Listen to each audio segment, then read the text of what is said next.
So from the bid process, how many people that go into bid process? First of all, how many other builders are they doing that with?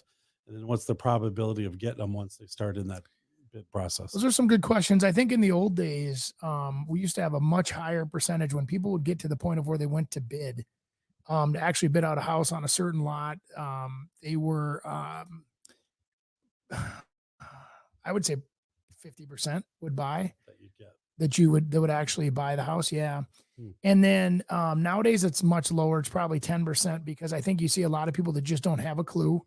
And the way we set the consumer up to process information is, the model that we have on that lot, there's variables there. It's not, the cookie cutter.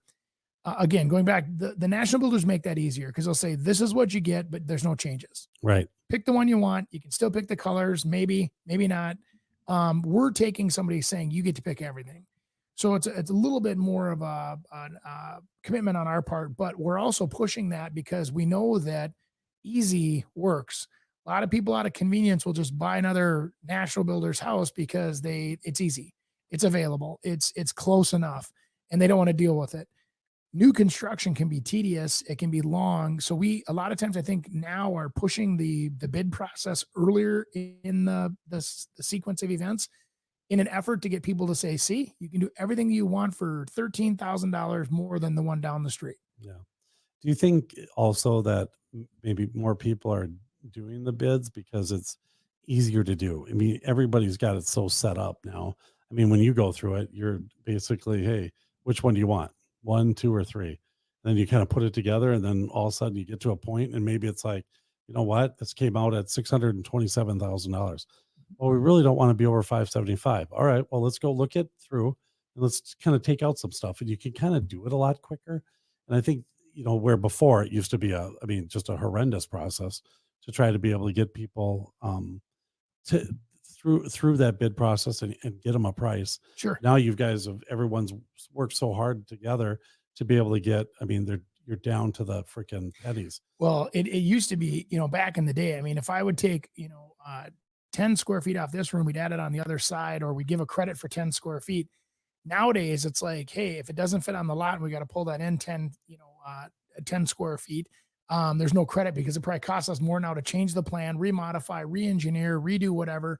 But we'll make that change for you, but we can't give you a credit. And so all of a sudden it's like that is builders have had to stop being, kind of yes people.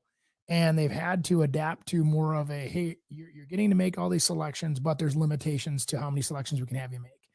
Or you just go completely, let's go meet with an architect. Let's have the builder build everything to the way we designed it. And then you're going to pay $100,000 more for that house just because there's so many variables that the builders can't cover.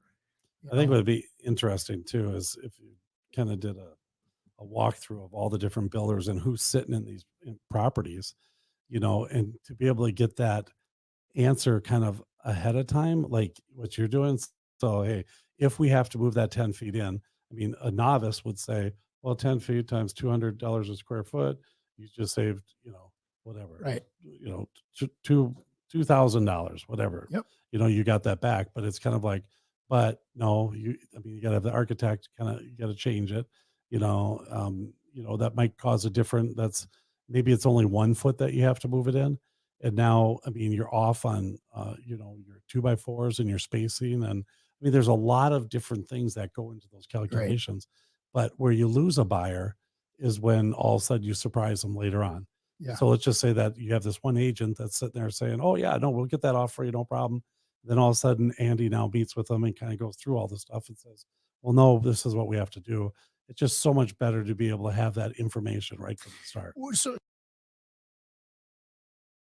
hey guys, Andy Prasky with RE/MAX and the Preferred Home Team. If your house didn't sell before the listing expired, you probably are feeling a little frustrated, and I understand. It's a hard spot to be in. Let me run down a few options for you. When your house hasn't sold, you can take it off the market completely, sell it yourself, or work with an agent to relist it. If this is a bit overwhelming, here's what I'll tell you. There's probably a reason you wanted to move, so deciding you're not going to move isn't really putting your needs first. And while you could try to sell it yourself, it's an involved process, and if you're already stressed because it didn't sell the first time, taking on the pressure of selling it on your own may be more than you want to tackle. Option 3 is to relist it. Now, I know you didn't have a great experience, and I want to change that. I'm here to listen and offer advice. Let's connect so that you can have a partner who can help you make a plan to help you make your next real estate move. Call me Andy P. I'd love to help you on your real estate journey today.